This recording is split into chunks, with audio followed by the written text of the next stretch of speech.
Assalamualaikum warahmatullahi wabarakatuh. Bertemu lagi dengan saya Bu Fitri dari SMKN 2 Kota Kediri. Pada kali ini kita akan belajar mengenai di part 2 ya, personal branding.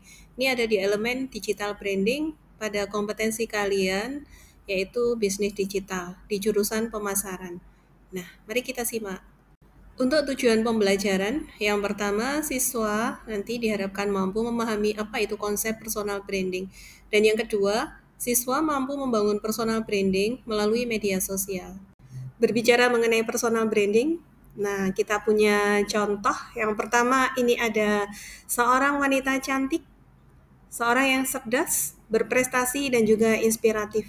Dengan latar belakang pendidikan tinggi dari universitas di luar negeri dan juga terkemuka, yaitu Oxford dan Stanford, sosok ini memproyeksikan diri sebagai figur muda yang intelektual, punya bakat, dan juga wawasan luas. Siapa sih yang nggak kenal Maudy Ayunda? Selain sebagai artis dan juga penyanyi, Maudy Ayunda aktif menyuarakan isu-isu pendidikan, literasi, dan juga pengembangan diri. Branding dia sebagai role model atau sebagai contoh bagi generasi muda yang menekankan pentingnya belajar, punya prestasi, dan juga berkontribusi untuk masyarakat. Ini adalah salah satu contoh role model yang bisa dijadikan generasi muda panutan. Sosok yang kedua, kita sangat kenal di dunia kuliner ya. Ada Chef Juna yang personal brandingnya menggambarkan sosok yang tegas, perfect, dan juga punya karakter bad boy bahkan di dunia kuliner. Gayanya yang kritis, berani, dan sangat-sangat disiplin dalam majalah kuliner televisi menampilkan Chef Juna sebagai seorang chef yang profesional, yang sangat menjunjung tinggi kualitas dan detail. Personal branding ini memposisikan dia sebagai figur yang otentik dan punya standar tinggi dalam industri kuliner, sekaligus menarik perhatian publik karena karisma dan juga ketegasannya. Nah, public figure yang bisa menjadi contoh personal branding berikutnya adalah ini. Siapa yang nggak kenal artis cantik, yaitu Syahrini. Cantik, dikenal sebagai seorang selebritis yang glamor, hidupnya terlihat mewah bagi kita, bagi publik ya, dan juga penuh gaya. Personal branding Syahrini jelas dibangun tidak hanya dalam 1 atau 2 hari. Dia punya istilah atau jargon-jargon khas yang bisa mudah kita ikuti. Cetar membahana atau sesuatu, serta penampilan yang selalu modis dan mencolok. Dengan personal branding yang humoris dan playful, Syahrini memproyeksikan diri sebagai seorang selebritis yang penuh percaya diri, menghibur dan dekat dengan penggemar. Dan dia menjadikan dirinya sebagai ikon fashion dan hiburan yang unik di Indonesia. Penyanyi banyak di Indonesia, tetapi yang seperti Syahrini dan nggak bisa dilupakan oleh masyarakat Indonesia mungkin sangat jarang sekali. Dan sosok yang selanjutnya, public figure, tapi beliau ini sebenarnya adalah seorang ustadz yang dikenal di salah satu stasiun televisi ya. Ini pada acara Islam Indo Indah dengan jargonnya jamaah, oh jamaah. Nah, siapa sih yang nggak kenal Ustadz Maulana? Seorang ustadz yang dikenal sangat ceria dan ramah kepada masyarakat. Gayanya yang ringan dalam berdakwah, penuh senyum. Ini membuat pesan-pesan agama yang beliau sampaikan itu terasa mudah diterima. Nah, ini adalah sosok Ustadz Maulana. Ustadz banyak, tetapi Ustadz yang energik, yang ramah, dan selalu ceria, riang, membawakan dengan penuh hiburan. Salah satunya adalah Ustadz Maulana. Tokoh publik yang selanjutnya yang kita ingin melihat personal branding mereka adalah Dewi Huges. Dewi Huges ini dulu dikenal sebagai seorang presenter berbadan jumbo yang punya kepribadian ceria dan penuh energi, yang membangun citranya sebagai sosok yang ramah dan juga menghibur. Namun, seiring berjalannya waktu, Dewi Huges berhasil merubah personal brandingnya menjadi ikon gaya hidup sehat dan mindfulness. Kini Dewi Huges dikenal sebagai inspirator kesehatan yang mempromosikan pola makan alami dan hipnoterapi untuk kesejahteraan fisik dan juga mental. Transformasinya ini membuatnya dihormati sebagai sosok yang inspiratif, membantu banyak orang menemukan cara hidup sehat dan damai melalui pendekatan yang tenang dan juga holistik. Nah, ini adalah tokoh publik yang selanjutnya yang kita bisa belajar dari personal branding beliau. Bukan seorang artis sebenarnya, tapi lebih dikenal sebagai seorang content creator. Sebenarnya sebelum menjadi seorang content creator, Inem Jogja ini adalah seorang dosen di Universitas Sanata Dharma. dan sudah menyelesaikan pendidikan S2-nya di ISI Yogyakarta. Beliau memiliki jiwa sosial yang tinggi, bahkan terlibat dalam gerakan sosial pelayan kebaikan yang memberikan bantuan kepada mereka yang membutuhkan. Inem Jogja ini berhasil membangun personal branding yang kuat sebagai konten kreator dengan ciri khas bicara medok bahasa Jawa dan karakter sederhana yang dekat dengan keseharian masyarakat. Bahkan ketika memberikan bantuan bagi masyarakat sekitar yang membutuhkan, beliau berpenampilan seperti yang ada di layar, yaitu seperti seorang badut. Melalui video-video komedi dan tutorial singkatnya di media sosial, terutama TikTok, Inem Jogja berhasil menonjolkan kepribadian yang lucu, ramah, dan apa adanya, sehingga sangat mudah diingat dan disukai penonton. Beliau sekarang juga menjadi seorang afiliator yang sukses di TikTok.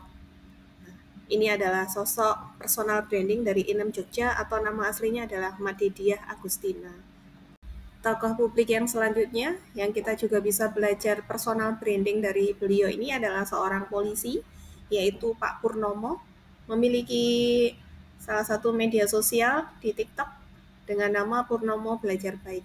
Pak Purnomo ini dikenal luas di media sosial dengan berhasil membangun personal brandingnya sebagai polisi yang humanis, ramah, dan juga dekat masyarakat.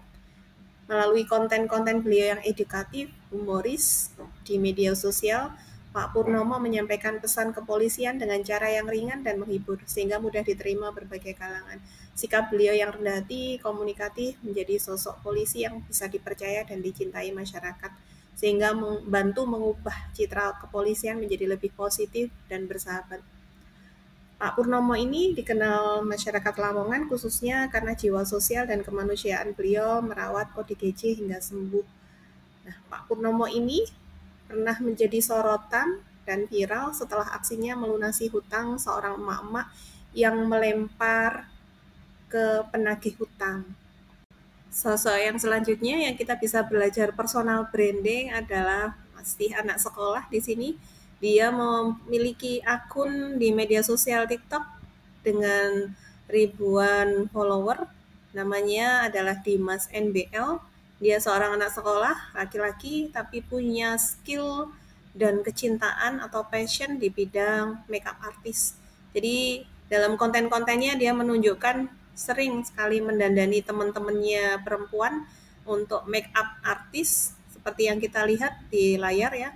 Nah, ini adalah sosok Dimas, seorang anak sekolah dengan personal brandingnya dia tetap menampilkan pakai seragam sekolah khususnya di hari Jumat karena memang itu adalah waktu yang bisa jadi pulang sekolah. Kemudian dia tunjukkan bagaimana cara tutorial membuat make up seperti ini. Nah, ini adalah contoh bagi anak muda yang merasa punya skill lebih, bisa berbagi, memberikan tutorial sesuai dengan skill atau keahliannya, sehingga bisa dikenal oleh publik lebih luas melalui media sosial. Nah, kita sudah melihat contoh ya, public figure yang punya personal branding, sehingga sangat melekat di benak publik, terutama di Indonesia. Nah, lalu kita akan membedakan di sini, karena ada dua istilah yang mungkin biar tidak terjadi kebingungan, apakah sama kira-kira personal branding itu dengan flexing? Istilah yang sering dan mungkin lagi booming ya saat ini, banyak orang yang katanya sedang flexing ketika menunjukkan dirinya di media sosial. Nah, apakah sama kira-kira personal branding dengan flexing? Nah, sebenarnya kalau ditinjau, personal branding sama flexing itu memiliki perbedaan yang signifikan dari sisi tujuan, pendekatan, maupun dampak yang ingin dicapai. Personal branding itu sebenarnya lebih ke arah membangun reputasi dan juga citra positif yang autentik. Personal branding ini fokus membentuk identitas pribadi atau profesional secara konsisten, sehingga orang lain itu tahu, paham kekuatan, nilai, dan juga keahlian seseorang. Sedangkan flexing tujuannya lebih kepada pamer atau menunjukkan kekayaan, kesuksesan, atau status. Jadi flexing ini seringkali lebih fokus pada hal-hal materi atau prestasi yang sifatnya berlebihan untuk mendapatkan pengakuan, pujian, atau validasi dari orang lain.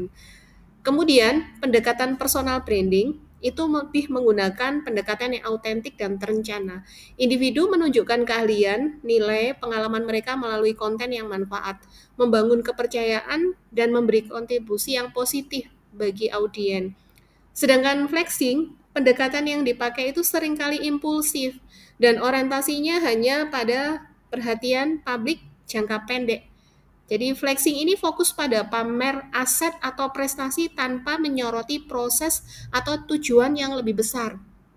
Selanjutnya, personal branding itu sendiri punya dampak yang lebih kepada reputasi yang nanti dibangunnya dalam jangka panjang dan penghargaan yang didasarkan pada keahlian dan juga kontribusi yang real atau nyata.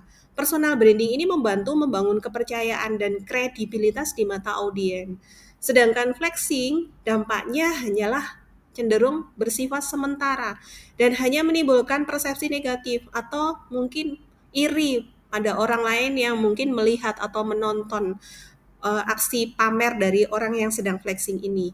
Orang yang sedang flexing ini lebih sering dianggap sombong atau pamer, dan ini seringkali tidak membawa pengaruh jangka panjang terhadap kredibilitas dan reputasi.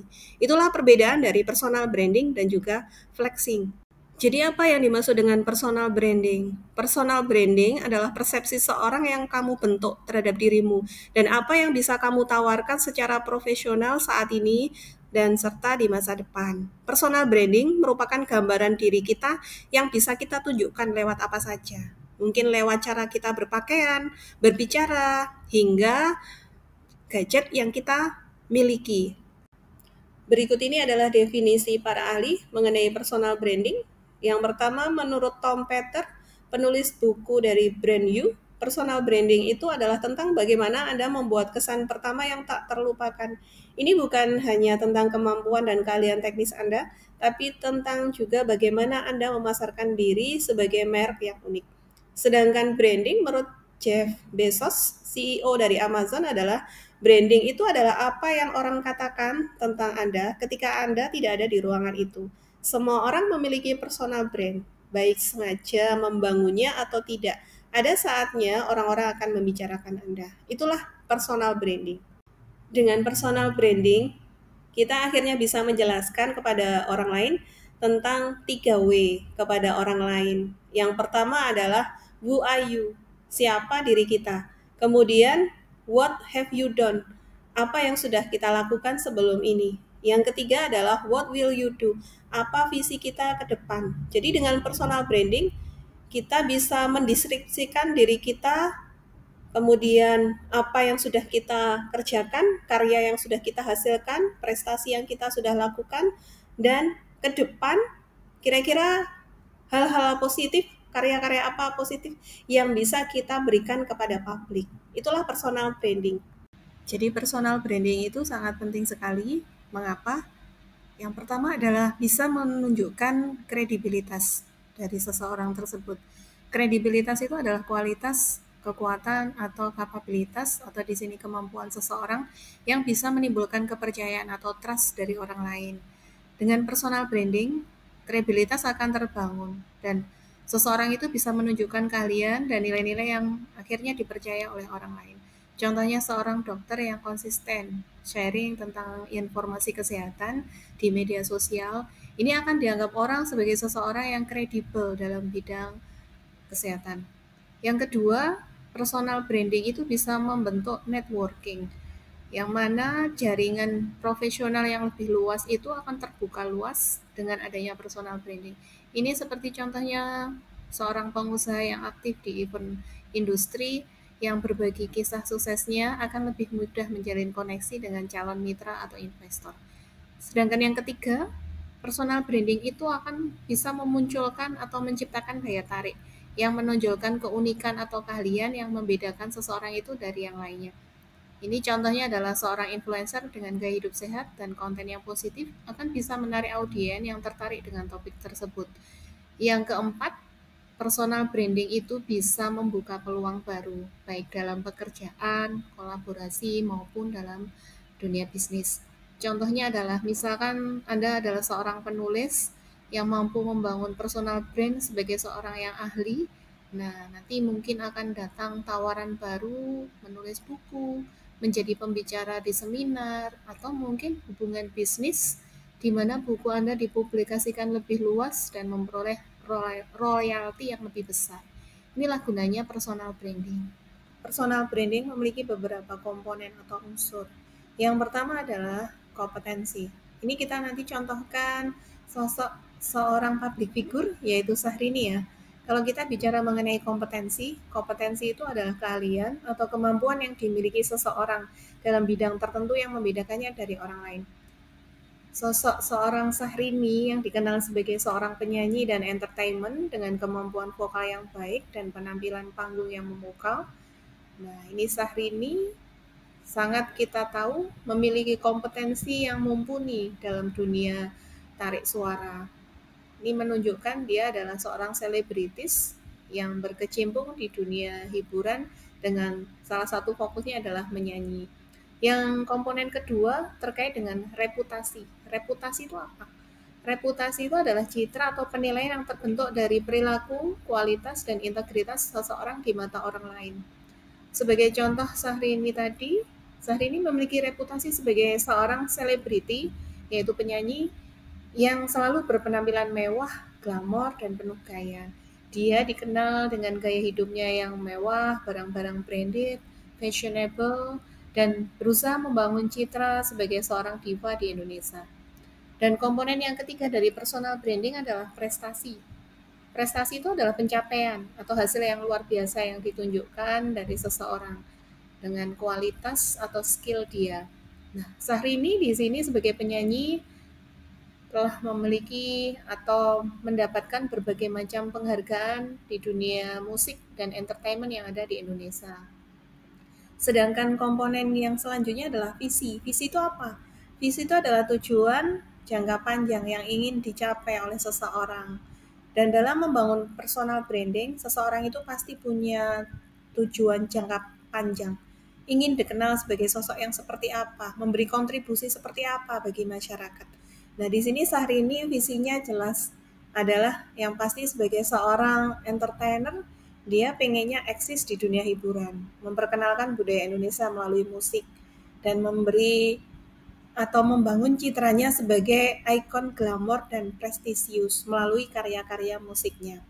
Sedangkan komponen personal branding yang selanjutnya adalah aktivitas. Aktivitas ini adalah kegiatan yang dilakukan untuk tetap mempertahankan personal brand orang tersebut, yaitu di sini adalah Syahrini.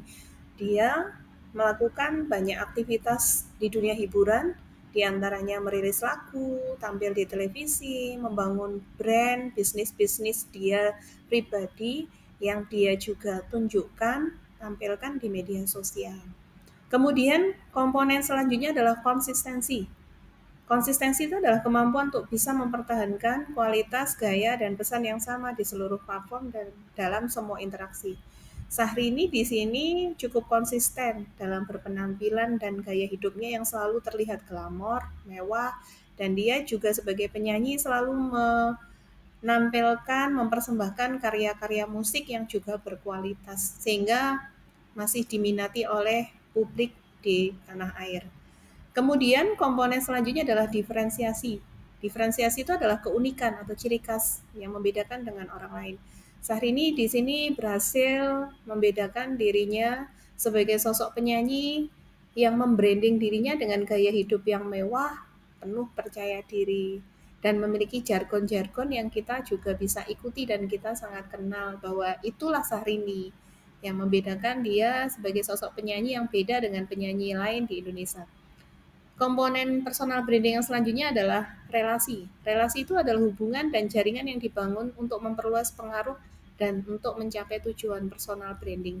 Syahrini di sini memiliki jaringan yang luas pastinya dengan sesama selebritis, dengan brand-brand besar atau pengusaha sukses. Bahkan sekarang pun menikah dengan sosok pengusaha sukses yaitu Reno Barak. Nah, ini adalah komponen personal branding yaitu relasi. Komponen branding yang selanjutnya adalah visual brand. Visual brand itu apa? Visual brand adalah elemen visual yang mendukung identitas personal branding seperti logo, warna, atau gaya penampilan. Nah, kita tahu ya, personal branding Syahrini identik dengan kemewahan, penampilan yang selalu terjaga dan penuh gaya, dan selalu menggunakan pakaian branded atau aksesoris mewah yang mencolok, yang itu menjadi ciri khasnya. Dan kemudian komponen personal branding yang terakhir adalah komunikasi. Komunikasi itu adalah cara seseorang menyampaikan pesan atau berinteraksi dengan audiens yang mencerminkan kepribadian dan nilai-nilai brand. Nah, di sini Syahrini mampu berkomunikasi dengan audiensnya atau pecintanya melalui media sosial maupun di televisi ya. Penampilannya yang santai, penuh percaya diri dan penuh humor. Dan memang kepribadiannya Syahrini ini selalu hangat dan juga menyenangkan banyak orang. Nah, keseluruhan komponen personal branding ini harus saling berhubungan sehingga nanti bisa menciptakan sosok seperti apa kita mau dikenal. Seperti hanya seorang Syahrini yang dikenal akhirnya bukan cuma sebagai seorang penyanyi, tapi dia sosoknya penyanyi yang glamor, yang pede, sukses, dan berpengaruh juga di dunia hiburan Indonesia hingga saat ini. Untuk membangun personal branding, kita perlu sebenarnya mengidentifikasi nilai-nilai unik dan keunggulan diri yang kita miliki. Yang pertama bisa salah satu tipnya adalah dengan menggali kelebihan dan keahlian yang kita miliki. Kita harus sadari apa sih keterampilan kita, pengalaman, sifat positif yang kita miliki. Jadi itu kita gali. Kemudian yang kedua adalah kita harus paham target audiens kita. Siapa sih orang yang nanti akan mendapatkan manfaat atas karya yang kita tampilkan, yang kita tunjukkan. Nah, ini adalah target audiens. Sama seperti seorang yang punya usaha atau bisnis, ketika menjual produk, dia harus tahu nanti produk yang dia buat, yang dia jual itu untuk siapa. Kalau dia membuat misalkan makanan bayi, oh targetnya pasar adalah bayi. Yang jelas yang beli adalah ibunya atau orang tuanya. Nah, sama seperti itu.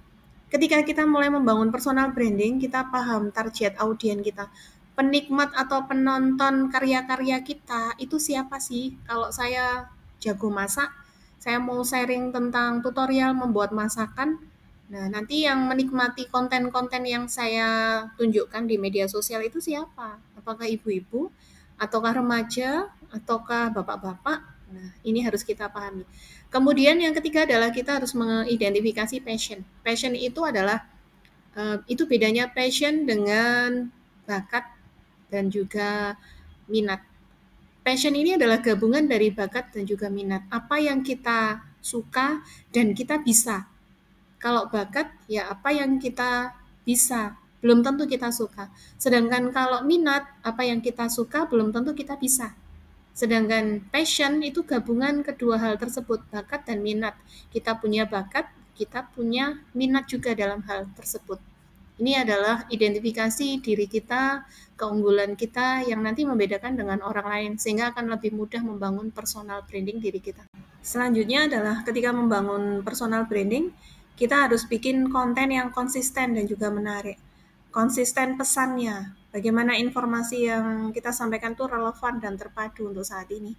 Gayanya unik, nah penulisannya secara visual, suara, itu akan bisa menonjolkan kepribadian kita yang berbeda dari orang lain.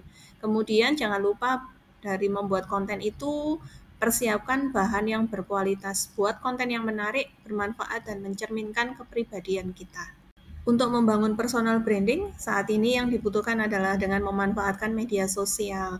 Ada banyak media sosial yang bisa kita pakai. Di antaranya ada Instagram, ada TikTok, ada YouTube, ada blog atau website, dan banyak yang lain yang bisa kita jadikan alternatif mana yang kita pilih untuk membangun personal branding kita di media sosial.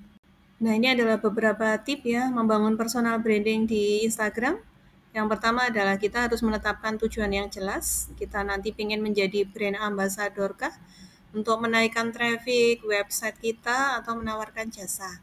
Kemudian tentukan target audiens. Seperti tadi saya jelaskan, target audiens itu harus ditentukan. Misalkan dari sisi usia, gendernya, laki atau perempuan, hingga pada kondisi geografis audiens kita. Tinggalnya di mana? Di kota, di desa kah? Dan lain sebagainya. Kemudian kita harus membuat persiapan jadwal upload konten. Buat jadwal atau kalender konten sehingga kita bisa membuat konten secara kontinu dan teratur. Jangan lupa gunakan juga nanti hashtag yang menarik. Kemudian jangan lupa pantau engagement Instagram. Ketahui respon dari audiens kita. Seberapa suka mereka, like, comment, share. Nah, seperti itu. Kemudian jangan lupa harus konsisten. Konsisten itu kunci penting untuk membangun personal branding, terutama di media sosial, yaitu Instagram atau bahkan TikTok di sini. Hashtag, tagar, sehingga postingan kita lebih mudah ditemukan pengguna lain. Kemudian ada CTA atau call to action. Jangan lupa ini disematkan juga supaya kita harus mengajak ya, kalimat ajakan yang memang mereka akan semakin tertarik dengan konten yang kita bikin. Jangan lupa bangun komunitas juga di media sosial melalui live Instagram atau bahkan live TikTok. Ada tip personal branding yang kita bangun cukup singkat di sini. Yang pertama adalah originalitas. Originalitas itu penting, artinya kita bukan membuat karya yang nanti kita share atau kita posting di banyak platform media sosial yang itu bukan sebuah karya jiplakan. Kita boleh meniru orang lain atau kita gunakan strategi ATM, amati, tiru, modifikasi. Jadi bukan hanya sekedar plagiat, meniru konten orang lain tanpa memodifikasi sama sekali. Dan artinya kita harus membuat konten yang original. Yang kedua adalah kita harus bisa hasilkan karya dan rutin, konsisten untuk posting. Dan kita yang terakhir membangun personal branding itu perlu expert atau ahli di bidang yang kita memang bisa dan kita minati. Nah, ini ada contoh tugas project membangun personal branding ya. Ini digunakan untuk pembelajaran bagi siswa, di mana tugas project tadi siswa bisa kita kelompokkan menjadi beberapa kelompok. Satu kelompok bisa terdiri dari 4 atau 5 orang. Mereka bisa menuliskan daftar 5 hal yang mereka banggakan atau skill yang mereka punya. Kemudian membuat rencana, prepare personal branding dengan menuliskan beberapa hal ini. Kemudian siswa membuat konten personal branding sesuai dengan plan mereka tadi. Bisa berupa foto, kemudian biografi singkat mereka, postingan yang mencerminkan diri mereka dalam bentuk video pendek. Nah, ini adalah tugas project yang bisa digunakan membantu siswa dalam membangun personal branding mereka. Yang terakhir ada kuis. Tolong dijawab ya dan tuliskan di kolom komentar. Menurut kamu yang perlu dibangun terlebih dahulu itu sebenarnya adalah personal branding kah atau produk branding? Jawab di kolom komentar ya. Mana yang lebih utama? Demikian materi personal branding untuk kali ini. Terima kasih sudah menyimak. Sampai ketemu di video pembelajaran selanjutnya. See you, goodbye. Salam sehat dan bahagia selalu. Terima kasih. Wassalamualaikum warahmatullahi wabarakatuh.